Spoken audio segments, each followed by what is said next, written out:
What's up YouTube fam, Robbie C here. Today we're going to talk about something that has changed my game in such a dramatic fashion. In fact, if I were to look back and think about the two revelations or things I've discovered that had a massive impact in allowing me to score better, it is the discovery of overstable putt and approach discs and this strategy. But before we dive in, of course, we got to ask our most important question of the day. How are you doing today, Laura? Are you having a good one? So catch me if I fall.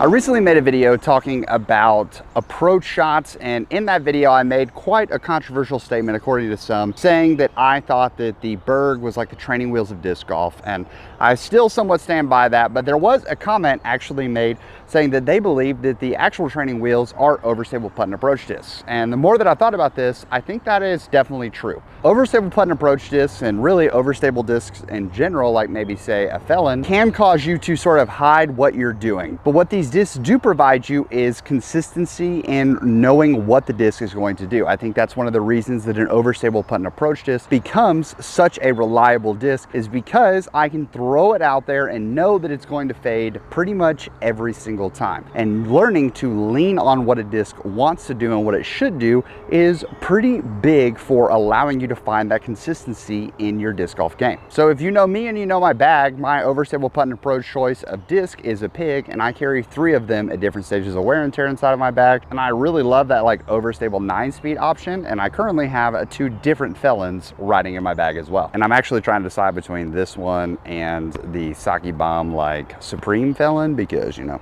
that's actually a pretty beautiful disc. But this video isn't about those. This is about the disc golf strategy that when I started embracing it, it allowed me to really take that next step forward in my game. And it's something that even in just talking with the Birdie fam about it today, I don't know that I've ever made a specific video about this idea. It's certainly not unique to me, but if you've ever done on the course coaching with me as your coach, you have heard about the attack hole strategy. And I thought it was time for the attack hole strategy to get its own video, so that honestly, I can link other people back to this when I briefly mention it to them while we're on the course. So what is the attack hole strategy and how does it play out? Well, before we dive into the attack hole strategy, we have to talk about a concept that is very core to this strategy, and that is playing for par. You have heard me definitely talk about playing for par several times in other videos, and I do think that when you learn to embrace playing for par, you actually are going to see massive increases in your score, because learning how to play a hole for par is so essential for making sure that you don't automatically bring bogeys into play when you're trying to make maybe too aggressive of a play going for birdie. One of the easiest ways that I help people understand playing for par is, let's say that you feel comfortable like you can make all of your putts 15 feet and in, and you walk up to a 325-foot hole. That means if you are truly playing this hole for par, what you need to accomplish is that, let's say you want a 15-foot putt.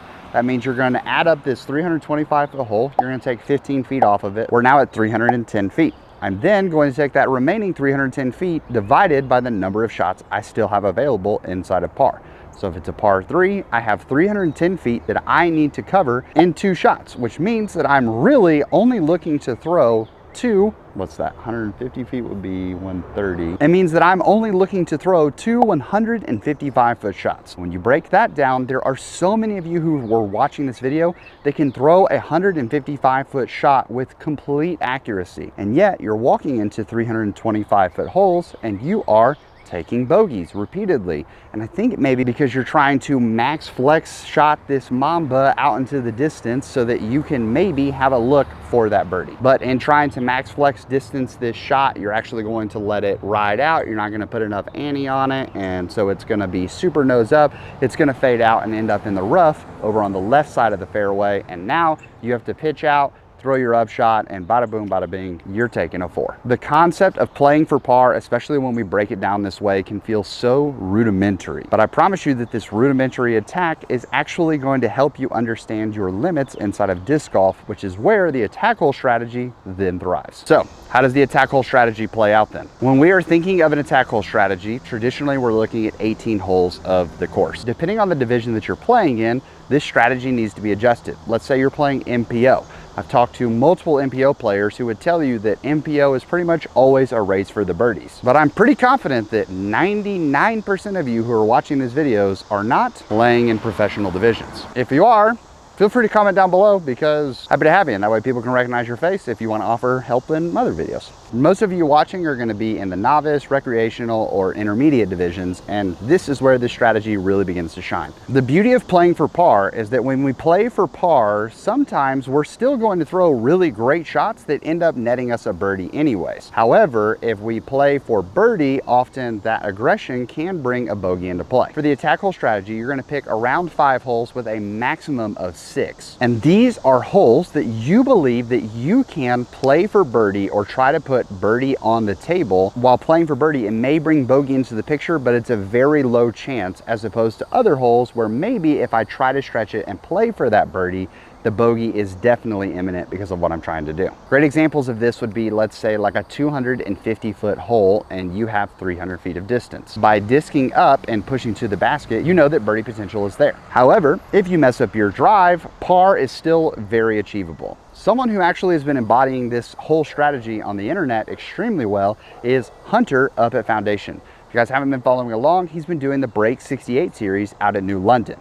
And one thing that he has begun to realize during that series is that he has learned how to par so many of the holes from New London long, which is a challenge in itself. But now that he has begun to understand what it takes to par the hole over and over again, it's becoming less stressful for him to par those holes, and therefore he is creating more attack hole opportunities, because if he plays for the attack and messes it up, he still knows exactly what it takes to take a par on that hole, and he can fall back into that plan. If you're trying to make holes that you rarely birdie in attack hole, that is not what the heart of this strategy is. I'm also not saying that attack holes need to be hard holes, but let's do some math to really show this off. Let's talk about what might be a phenomenal score at your local course. I know lots of you watching have actually never shot a round under par before.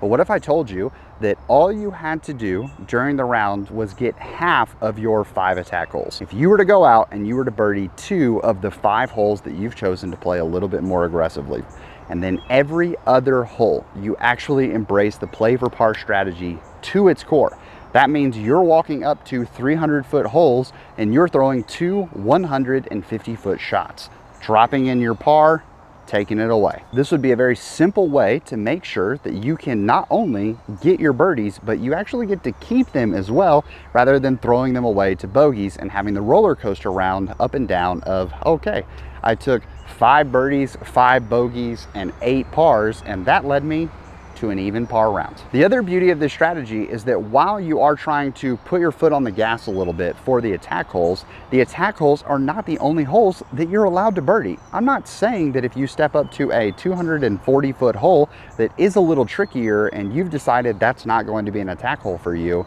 but you throw a really good shot and find yourself under the basket, that you need to like lay it up and then drop it in because you're telling yourself, all right, Mr. YouTube man told me this is not an attack hole, so I need to take a par on this. No, if birdies come, we're gonna take those opportunities. But if you are playing a hole that you're supposed to play for par and you have a tester looking putt with danger behind, the decision is super simple. We don't need the birdie on this hole. That was not part of the attack hole plan. Embracing the attack hole strategy not only gives you a solid game plan so that you can dissect and understand what holes you should be pushing on the course and what holes you should be accepting your pars, but it also teaches you more of an advanced mechanic, which is the idea of sort of stepping up and owning a hole. When we think about some of the best players in the game, they can walk up to a hole knowing, hey, I have got to play this hole well. So-and-so just made a stroke up on me, I've got to birdie this hole. We see big putts happen all the time. In fact, one of the greatest of our sport, obviously Paul McBeth, heading into hole 17 at 2022 Worlds, knew that he had to make a huge putt. And what did he do? He reached down in his core and made a huge putt, then taking it to a playoff, ends up putting the disc on the island. Clutch players step up and embrace clutch moments. Having a attack hole strategy, whether you realize it or not, allows you to start to embrace and stoke the fire of that clutch player that is living inside of you. Knowing, hey, hole 3 is gonna be an attack hole for me. I step up and I attack the hole and I get the birdie. That allows you to understand this is what I wanted to do on the hole and I wanted to be a little more aggressive, and it paid off. I'm not trying to make you the most aggressive player in the world tomorrow. That's what the MPO players are supposed to do. And we're not gonna be an MPO player tomorrow. But by embracing the attack hole strategy now, you'll actually start paving the way towards that professional status by letting that clutch player start to get a little air to breathe. At this point, some of you may be watching and saying that you understand the beauty of the attack hole strategy, you understand the importance of the attack hole strategy, but Robbie, most important question of all of this, how are you doing today, Laura? Are you having a good one? How do I pick what my attack holes are? And I want to give you a couple tips that I try to use when it comes to choosing my attack holes. The first and most important rule is that by trying to put the birdie on the table, I am not making my bogey chance higher than my par chance. A great example of this would be, let's say that you are playing a 240-foot hole once again, but the green behind the basket is super sloped off with OB sitting right behind it. While you may be able to reach this with competent distance and accuracy, the slope behind it could bring OB into play very fast, and that means that if I slope into the OB and let's say I have to go to a drop zone that's 30 feet away, that putt could be incredibly tough, and now I'm looking at a 2 or a 4 for the potential. That's a tough hole to call an attack hole because the odds of me bringing the birdie into play are high, but it's going to be really tough to save the par if I mess the shot up. On that hole, I may just try to, rather than parking the basket, I may just try to throw the disc straight, close, however it may be, see if I have a putt. If I do, I'm going to take the opportunity to get that birdie. But if it looks super dangerous, I'm going to be quite confident to lay it up and take my 3. The second element of attack holes that I always like to look at is I never like to make my first hole that I'm going to play in the round an attack hole. I don't care if you have the disc golf competency of Paul Macbeth or Paul McCartney, who probably has never thrown a disc in his life. We all have nerves when we step up to a hole, especially if you are not familiar with this attack hole strategy. Making your first hole an attack hole is always going to be tough because you're going to add even more pressure to the already pressure that you're experiencing playing during your round. But Mr. YouTube man, what if the first hole that I'm playing is one of the easiest holes on the course? Perfect. You're still going to embrace that you could take a par on this hole, and that's going to be okay for the overall game plan. But if you throw a great shot and the nerves didn't get you that much, congratulations. You just got what we'll call a bonus birdie. We embrace every bonus birdie that we're going to get while we're out there on the course. We're just simply not accounting for them in our attack hole strategy. And the third rule is picking holes that you find confidence in. You and I are going to look at certain holes completely different. I have caddied for many players and I've coached many players in going through their rounds, and holes that you are going to look at as an attack hole is not something that if I were playing the hole, I may look at as an attack hole. For instance, I love throwing forehands. Little chip forehand shots that are anywhere from 200 to 350 feet, I almost always am going to put on my list as an attack hole shot. Why? Because that's a shot that I feel like I can throw over and over again with my eyes closed. However, let's say we're talking about one of my current students, Wes. Wes does not have a 250 to 350 foot forehand. So if Wes is trying to attack any of those holes, he's going to have to throw a big turnover, and a turnover at that distance may not be something that he's necessarily looking to cook with. In fact, I believe that the Tuesday this video is coming out, Wes will have played in the Commonwealth Games in Lynchburg at Fallen Creek Park, which is a park that if you've watched any foundation content, you're pretty familiar with. I believe it's hole 6 from the long tees is tucked inside the wood line, and it's either a big turnover shot to get up and through there, or you can hit it with a big forehand. I'm going to call this hole an attack hole for me personally. But if we're discussing the game plan with Wes, this is probably not going to be one of our attack holes that we choose, because Wes has a fantastic backhand and he's going to try to attack other holes. But you have to decide where you have confidence and what shots you feel like you can throw on repeat. If you birdied the hole once because you had the right tailwind and you happened to hit an actual bird flying through the air and it deflected it right underneath the basket, first off, sorry for that bird. That's an epic bummer, Mr. Randy Johnson. And second, that's probably not a shot that you're ever going to throw again, at least not in that fashion. So that wouldn't be more of an attack, that's an anomaly hole. And since we're going to embrace playing for par, and maybe you do throw that exact same shot later on, you get another bonus birdie. Finding holes that you find confidence in so that you can attack is huge for this journey. So where does that leave us to round out the strategy for today? Well, I want to address one final question that some of you may be asking, and I know I'm specifically talking to folks that are either newer or you've been playing a little while. Let's say you're walking onto a course and there aren't even 5 holes that you feel like you could realistically birdie on the entire course. You may not even have 1 hole that you feel like you can realistically birdie on the course. The beauty of the attack hole strategy is that while we've discussed birdies the entire time, you on courses like that especially need to embrace the fact that par is probably going to be different for your personal par versus the course par. What do I mean by this is that most often if you're looking at your averages and you're walking into a hole telling yourself there's pretty much no way that I feel like on this 424 foot par 3 that I'm ever going to take a par because I only throw 200 feet. That's okay. that hole doesn't need to be a par 3 in your book. It needs to be a par 4 in your book. Adjusting personal par allows you to adjust your strategy and how you're attacking the hole so that you have that mental relief, because while the overall par doesn't matter at the end of the day, I will be the first to admit that there is a confidence boost you get when you take birdies versus when you take bogeys. So if you find that there aren't enough attack holes, you don't have to have 5 attack holes on your course. You can make that simply 1 attack hole, 2 attack holes, or you can tell yourself, hey, this course is really tough for me. I don't have a lot of attack holes out there, and because I don't have a lot of attack holes, I'm simply going to embrace this for par.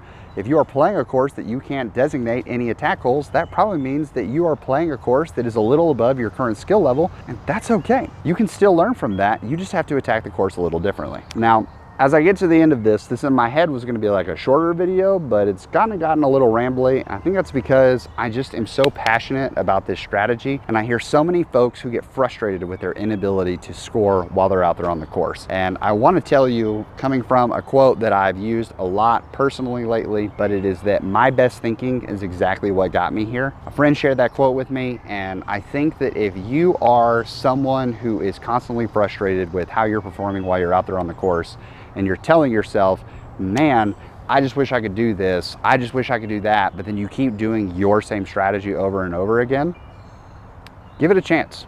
Because something that will bother me personally as a coach is when someone tells me, hey, I'm looking for your assistance, hey, I'm looking for you to help me. And when I give them a strategy such as the attack hole strategy, they simply scoff at it and choose not to embrace it, and then turn around and come back to me frustrated that they aren't scoring while they're out there on the course. Don't think that this system is perfect. I don't think that this system is the end all be all.